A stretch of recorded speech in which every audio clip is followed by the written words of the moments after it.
porque naquela época tinha uma imagem muito ruim, né? E aí existiam problemas como o problema da Botica Alvear do Douro, onde tinha falsificação de medicamentos, enfim. E desde aquela época, eu achava necessário a gente fazer alguma coisa. E eu não sabia o quê. Para mim, era trabalhar dentro de uma indústria, eu faria muito, principalmente eu trabalhando na área da qualidade, onde prezar e se preocupar com aquilo que estava sendo produzido seria a maior contribuição que eu poderia fazer, era o máximo que eu conseguiria fazer. Pois bem, logo na minha carreira eu fui trabalhar em indústria farmacêutica e trabalhei em uma que nós estávamos justamente nessa fase, né, de passar de medicamentos similares, aquela loucura que existia na época, para os medicamentos genéricos. Eu fiz parte do time que fez o segundo medicamento genérico presente no Brasil. E aí, naquele momento, eu vi que dava para fazer mais coisa. Então, naquela época, nós fomos trabalhar com o primeiro coquetel do HIV 100% produzidos aqui no Brasil. E isso me dava mais animação e falando, caramba, eu consigo fazer alguma coisa. E quando fui vendo esse alguma coisa ser feita, eu fui percebendo que a política sempre estava por trás. E aí ia além da política eleitoral, né? Ou seja, ir além dessa questão de candidato, vai votar, horário eleitoral, essas coisas todas.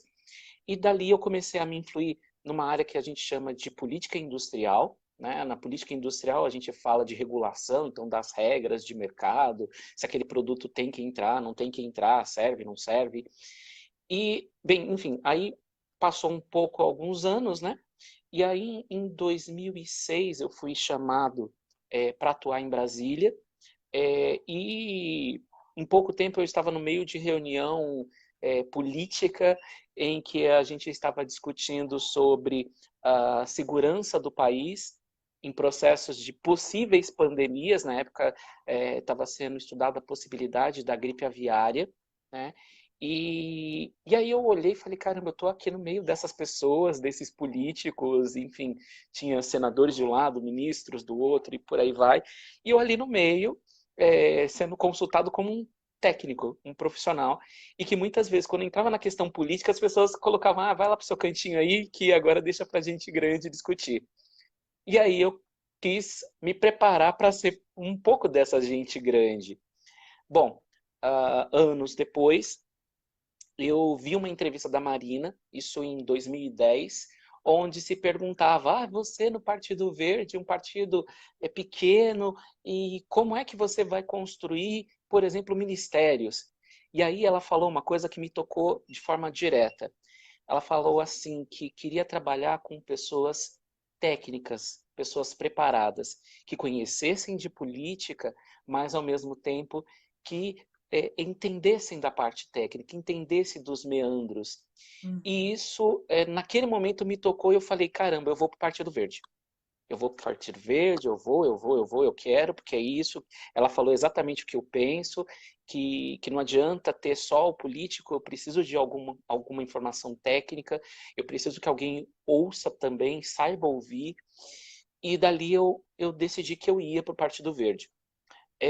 Mas quando eu cheguei, eu fui recepcionado de forma muito calorosa, muito, muito interessante, mas eu senti que ali não era o lugar que eu deveria me filiar. Resultado, participei de algumas reuniões, fiz algumas amizades e fui embora. Anos depois, foi se criar aquele movimento por uma nova política e foi criado o movimento Sonháticos. E a ideia do movimento Sonháticos era exatamente a mesma ideia de que, olha, pessoas técnicas que vão conversar com pessoas leigas, vão ajudar a explicar. E a partir dali eu embarquei. E aí, a partir desse embarque, eu acabei, óbvio, a gente acabou decidindo formar a rede de sustentabilidade, e aí eu fui, enfim, coletar assinaturas e fazer a coisa acontecer, e correr atrás de ir para Brasília, entregar documento em São Paulo, e correr para um lado e correr para o outro. Enfim, foi isso que me fez entrar na rede. Eu acho que foi a necessidade de fazer alguma coisa além do que eu conseguia fazer. Esse movimento Sonháticos, eu acho que mobilizou a nação toda, né? Todo mundo acreditou muito naquilo